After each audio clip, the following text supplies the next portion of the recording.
அந்த டைட்டிலில் வந்து ரிலீஸ் ஆன படம் மிகப்பெரிய வெற்றி அடைஞ்சிருக்கு தெலுங்குல.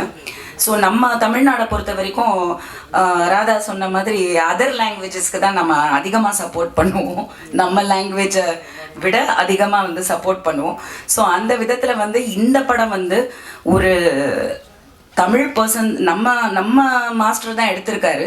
ஒரு தெலுங்கு டைரக்டராகவோ இல்லை ப்ரொடியூசராகவோ இல்லை டெக்னீஷியனாகவோ நான் பார்க்கல. ஸோ உங்கள் எல்லாருக்கும் சொல்லணும் அது அப்படின்றதுக்காக தான் நான் அதை பற்றி பாஸ்ட்டை பற்றி இங்கே பேசினேன்.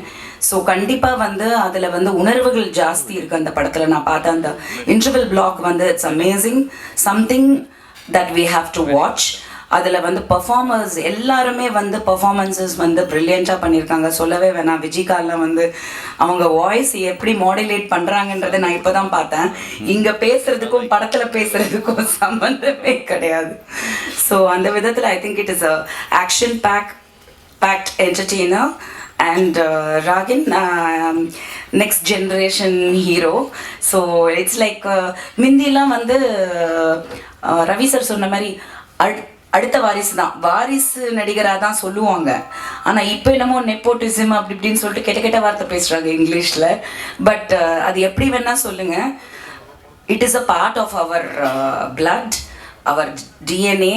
அண்ட் அப்படி தான் மைண்டு ஒர்க் ஆகும்னும் போது நீங்கள் நல்லா படிங்க, தப்பே கிடையாது. நீங்கள் என்ன படிக்கிறீங்கன்றது வந்து முக்கியமே கிடையாது, நாலேஜ் தான் எல்லாமே. ஸோ நீங்கள் சினிமாவில் படிக்கலாம், எந்த இண்டஸ்ட்ரியில் வேணால் படிக்கலாம், ஆனால் சினிமாவை பிளான் பியாக வச்சிடாதீங்க. Keep it as your only option, first and only option. அதுலேயே நீங்கள் கான்சென்ட்ரேட் பண்ணுங்கள். Gather knowledge all your way, but do or die, அதில் மட்டும் தெளிவாக இருங்க. Because cinema is never an option. So I wish him all the best and all the team and everybody all the best. And media நண்பர்கள் நினச்சா வந்து ஒரு படத்தை கொண்டு போய் கண்டிப்பாக மக்கள்கிட்ட சேர்க்கலாம். ஸோ தயவு செஞ்சு ரிவ்யூஸ் சரி, எல்லாமே சரி, எல்லா படங்களுக்கும் நீங்கள் தப்பாக கூட எழுதுங்க, உண்மை எழுதுங்க, தப்பு கிடையாது. ஆனால் கொண்டு போய் சேருங்கன்றதான் சொல்கிறோம். பெரிய படங்களுக்கு வந்து போகிற விமர்சனங்கள் வந்து ஜாஸ்தி இருக்குது, கிரிட்டிசிசம் கூட ஜாஸ்தி இருக்குது.